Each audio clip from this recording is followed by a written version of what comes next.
Hello नमस्कार बच्चा party, कैसे हो आप लोग। मैं आशा करता हूं कि सभी साथी बहुत अच्छे होंगे और आपकी पढ़ाई भी बहुत ही अच्छी चल रही होगी।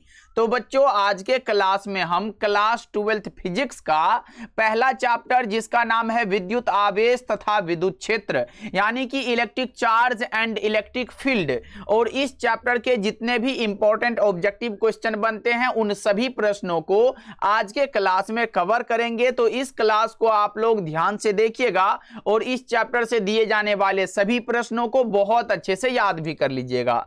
ओके जी, चलिए फिर क्लास को स्टार्ट करते हैं और पहला नंबर सवाल आपके सामने है, तो मेरे भाई आप लोग भी आंसर को लगाते हुए चलिएगा। देखिए, पहला नंबर सवाल है कि विद्युत आवेश का मात्रक होता है। तो बच्चों, विद्युत आवेश का मात्रक कूलम्ब होता है, ऑप्शन नंबर ए हो जाएगा।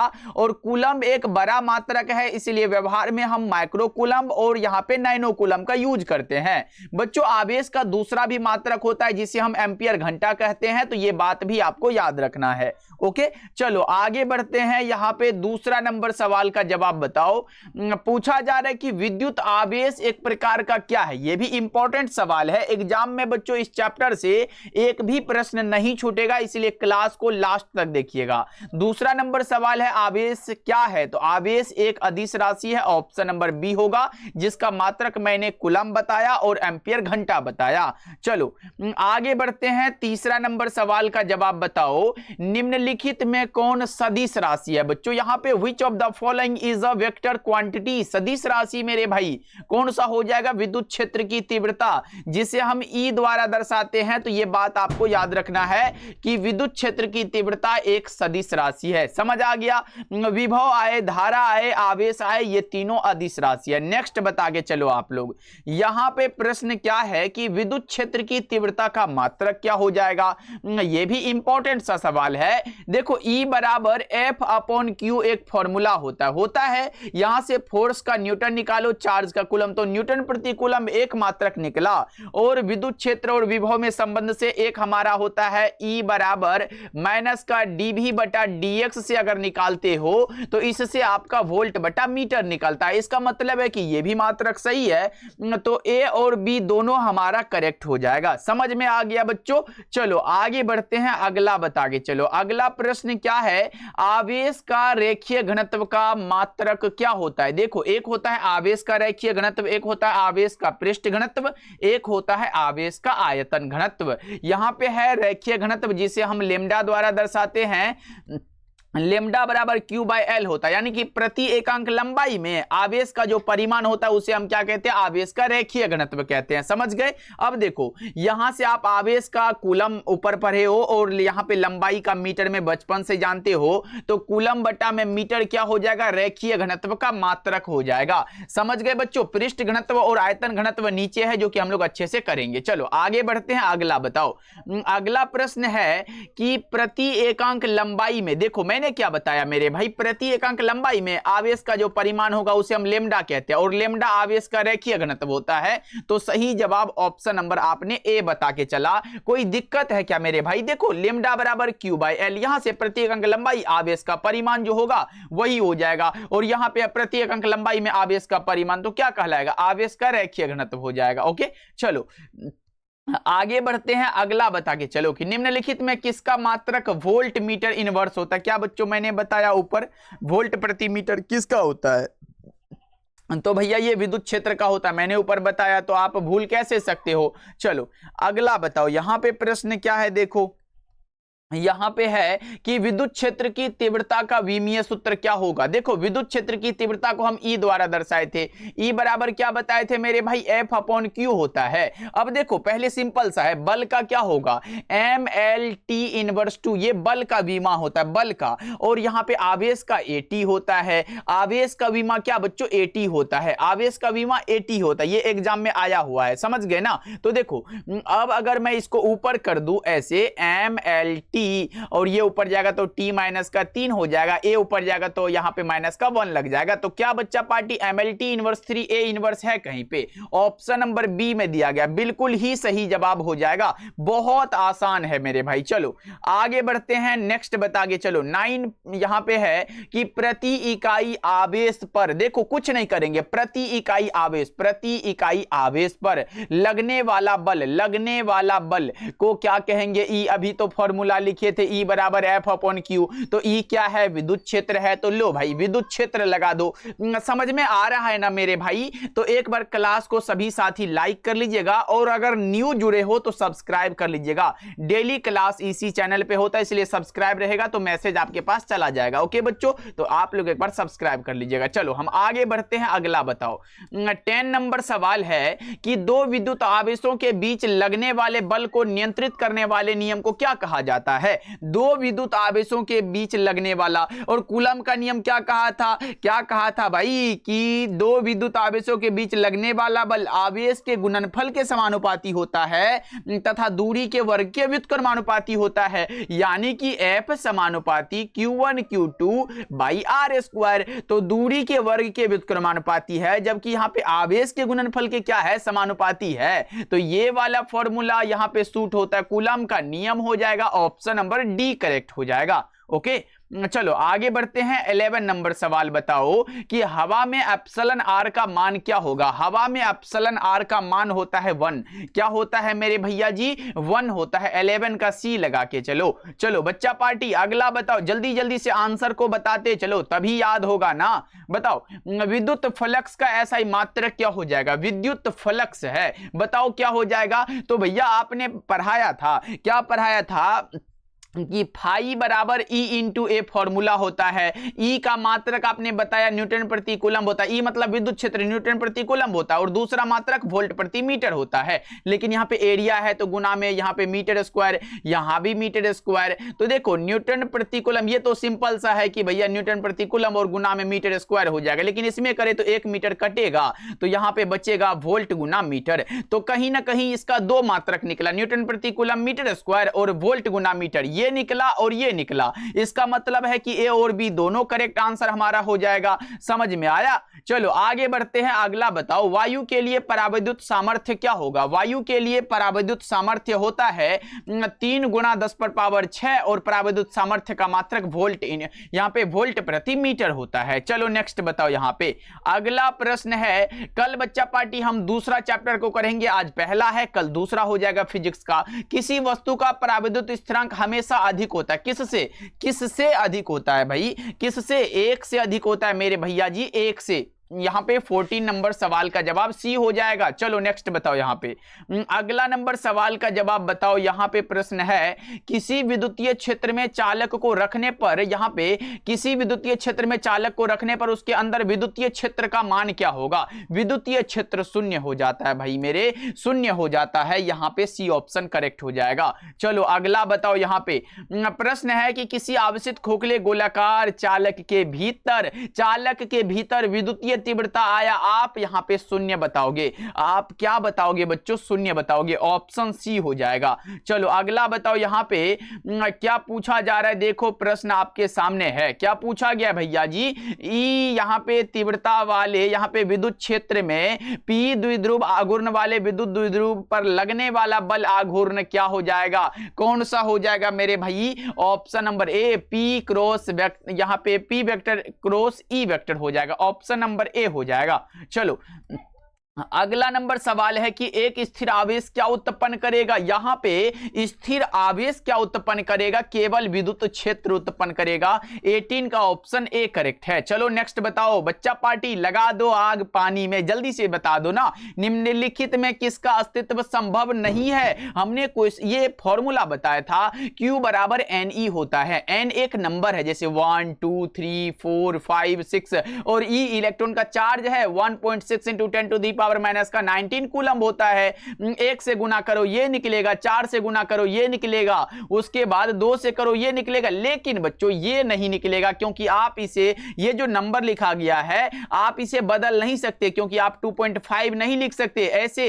इससे गुना करने पर 6 7 8 9 10, अगर इससे गुना करने पर ये मिल रहा है तो वो संभव है, और नहीं मिल रहा है तो नहीं, क्योंकि ये हम कभी पॉइंट में n का मान कभी पॉइंट में हम 2.5 1.5 ऐसे पॉइंट में नहीं लिख सकते। आपका right answer option number C होगा। अब बोलोगे भैया ये सब तो पॉइंट में है, तो भाई ये तो इलेक्ट्रॉन है ना, ये इलेक्ट्रॉन है। अब फिर नहीं समझे, देखो यहां पे Q बराबर आप क्या पढ़े हो, Ne। n एक नंबर होता है, n एक नंबर, 1 हुआ, 2 3 4 5 ऐसे 6, जहां तक जाओ आप अनंत तक जाओ।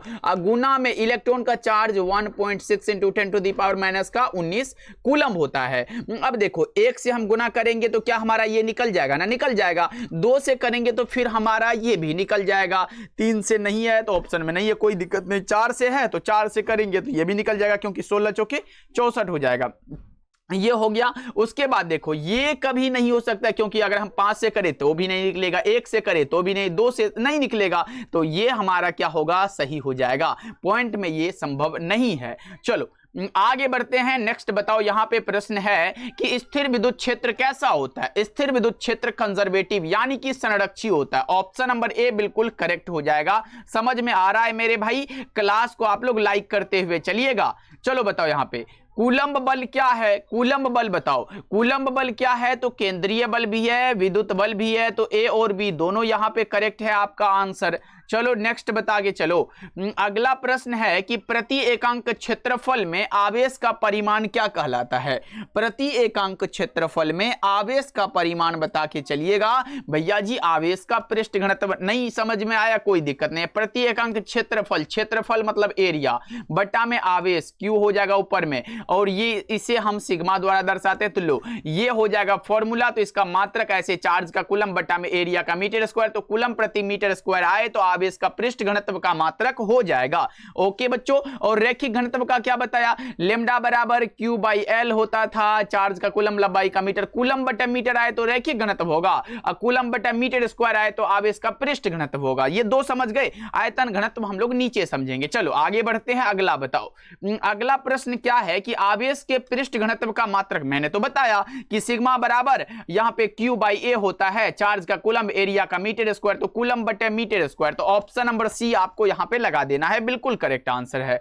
चलो नेक्स्ट नंबर सवाल का जवाब बताओ आप लोग। यहां पे है कि जब किसी वस्तु को आवेशित किया जाता है तो उसका द्रव्यमान क्या होगा। क्या होगा द्रव्यमान बच्चों, क्या होगा, बढ़ और घट दोनों सकता है ना, क्योंकि यहां पे कोई वस्तु है और आवेशित, क्योंकि आवेश हमारा दो प्रकार का, एक हमारा यहाँ पे पॉजिटिव होता है और दूसरा नेगेटिव होता है। अगर हम कोई वस्तु को धनावेशित करते हैं तो उसका द्रव्यमान घट जाएगा, ऋणावेशित करेंगे तो उसका द्रव्यमान बढ़ जाएगा, इसलिए आवेशित है दोनों हो जाएगा, बढ़ या घट सकता है मेरे भाई। चलो आगे बढ़ते हैं। नेक्स्ट बता के चलो कि एप्सिलॉन नोट का मात्रक क्या हो जाएगा। बहुत सिंपल सा है बच्चों, बताओ जल्दी से।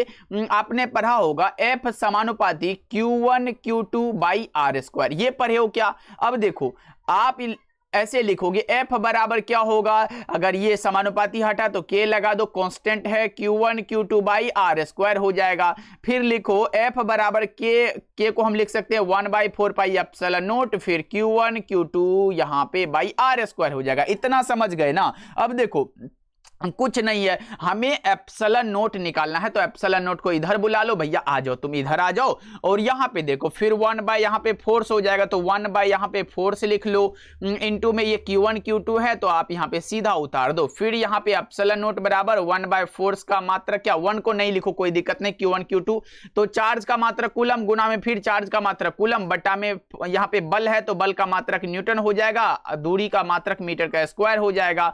तो आप इसको ऊपर कर लो, इसको ऊपर करोगे तो माइनस लग जाएगा, और इसको भी ऊपर करोगे तो माइनस का 2 हो जाएगा। यहां पे n inverse m inverse 2c2 देख लो ना, ये वाला मिलता जुलता है, ऑप्शन ए लगाओगे। फिर ये कैसे आया भैया जी, तो ये देखो आपने धारिता से पढ़ा होगा C बराबर एप्सिलॉन नोट A बटा में D होता है। भैया हमें तो निकालना है एप्सिलॉन नोट, तो C यहां पे धारिता का मात्रक क्या होता है, फैराड होता है, फैराड आगे पढ़ेंगे, कोई दिक्कत नहीं, याद रख लो, धारिता का मात्रक फैराड होता है। और देखो एप्सिलॉन नोट है, लिख दो, गुना में एरिया का मीटर स्क्वायर लिख दो, दूरी का मीटर ले लो, 1 मीटर से 1 मीटर उड़ा दो, हमें एप्सिलॉन नोट निकालना है, तो एप्सिलॉन नोट बराबर ये फैराड को ऊपर भेज दो, ये मीटर को यहां पे बुला लो, ये जो मीटर बचा है तो एप्सिलॉन नोट बराबर फैराड पर मीटर हो जाएगा। एप्सिलॉन नोट बराबर फैराड पर मीटर, तो ये भी सही है, तो ए और बी दोनों हमारा विकल्प करेक्ट है। ओके चलो आगे बढ़ते हैं, नेक्स्ट नंबर सवाल का जवाब बताओ कि एप्सिलॉन नोट का मान क्या होगा। 8.85 गुना 10 पर पावर -12, और एप्सिलॉन नोट का मात्रक मैंने बताया कि n इनवर्स m इनवर्स 2 और C2, और दूसरा कौन होता है, दूसरा मैंने बताया फैराड पर मीटर। तो ये दो मात्रक मैंने इसका आपको बता के चला है, समझ गए। चलो आगे बढ़ते हैं, अगला नंबर सवाल का जवाब बताइएगा आप लोग। प्रश्न है कि विद्युत द्विध्रुव आघूर्ण क्या है। तो विद्युत द्विध्रुव आघूर्ण एक सदिश राशि है, वेक्टर यहां पे वेक्टर क्वांटिटी हो जाएगा, तो 27 का ऑप्शन ए करेक्ट है। और देखो इसका मात्रक होता है P बराबर Q गुना में L, तो चार्ज का कूलम लंबाई का मीटर, तो इसका मात्रक कूलम गुना मीटर। लेकिन बच्चों एक कूलम मीटर बराबर, यहां पे कूलम मीटर बराबर होगा 3 गुना 10 पर पावर क्या होगा 29 डेबाई होता है। ये बात आपको याद रखना है, समझ गए। अब डेबाई क्या है, डेबाई भी इसी का मात्रक है बच्चों। चलो अगला नंबर सवाल देखो, यहां पे प्रश्न क्या है, अगला प्रश्न बता के चलो। ये रहा विद्युत द्विध्रुव आघूर्ण का मात्रक क्या हो जाएगा, सिंपल है, कूलम गुना मीटर, और यहां पे डेबाई, ये दोनों मात्रक हो जाएगा। ऑप्शन नंबर सी बिल्कुल करेक्ट है। चलो अगला नंबर सवाल आपके सामने क्या पूछा जा रहा है, पढ़ो इसको। जब एक विद्युत द्विध्रुव यहां पे P वेक्टर को एक समान विद्युत क्षेत्र E वेक्टर में रखा जाता है, तो P वेक्टर व E वेक्टर के बीच किस कोण पर बल आघूर्ण का मान महत्तम होगा, तो 90 डिग्री पर। ये अब की बार ही एग्जाम में आया हुआ है। चलो अगला नंबर सवाल का जवाब बताओ। यहां पे जब यहां पे एक साबुन के बुलबुले को आवेशित किया जाता है, तो इसका आकार क्या हो जाएगा बच्चों, इसका आकार बताओ, तो ये बढ़ जाता है। ऑप्शन ए राइट है। चलो अगला नंबर सवाल का जवाब, मेरे बच्चा पार्टी क्लास को लाइक करते जा रहे हो ना, बताओ जल्दी से एक बार। कूलम का नियम किसके लिए, तो केवल बिंदु आवेश के लिए मान्य है। ऑप्शन ए करेक्ट है, समझ में आ रहा है भाई। चलो आगे बढ़ते हैं, नेक्स्ट बताओ यहाँ पे प्रश्न क्या है। देखो पानी का पराविद्युत स्थिरांक मोस्ट VVI है, कई बार रिपीट हुआ है, 80 होता है। ऑप्शन नंबर ए हो जाएगा। इसके अलावा भैया, इसके अलावा मैं बता दूं वायु का कितना होता है, वायु का जल्दी से बताओ 1.00059 होता है। जबकि मैं बता दूं निर्वात का, बताओ निर्वात का क्या होता है, निर्वात का 1 होता है। ये भी इंपॉर्टेंट बात है जो कि एग्जाम में कई बार रिपीट हुआ है। इसके बाद मैं बेंजीन का बता दूं, बेंजीन इंपॉर्टेंट है, बेंजीन का 2.3 हो जाएगा। इसके बाद क्या आएगा, पानी का तो मैंने बता ही दिया जो कि इंपॉर्टेंट था बच्चों, ये सब आप याद रखिएगा। चलो आगे बढ़ते हैं, नेक्स्ट बताओ यहाँ पे प्रश्न क्या है। अगला प्रश्न है कि किसी माध्यम की आपेक्षिक पराविद्युतता यानी कि एप्सिलॉन आर बराबर क्या होता है। एप्सिलॉन आर बराबर एप्सिलॉन बाई एप्सिलॉन नोट होता है, फॉर्मूला है। ऑप्शन नंबर ए आपका यहाँ पे करेक्ट हो जाएगा। चलो नेक्स्ट बताओ, यहाँ पे प्रश्न है कि 8 कूलम ऋण आवेश में उपस्थित, देखो यहाँ पे इलेक्ट्रॉन का संख्या पूछा गया। मैंने क्या बताया था, Q बराबर Ne होता है, ये मैंने बताया था आपसे। इलेक्ट्रॉन नहीं पूछा, इलेक्ट्रॉन का संख्या गिनने वाला n है ना, तो n बराबर n निकालना है, तो n बराबर Q बटा में E हो जाएगा। अब देखो Q हमारा 8 कूलम दिया गया, तो 8 यहाँ पे लिख लो, सबसे आसान है। और E क्या होता है, इलेक्ट्रॉन का चार्ज 1.6 ×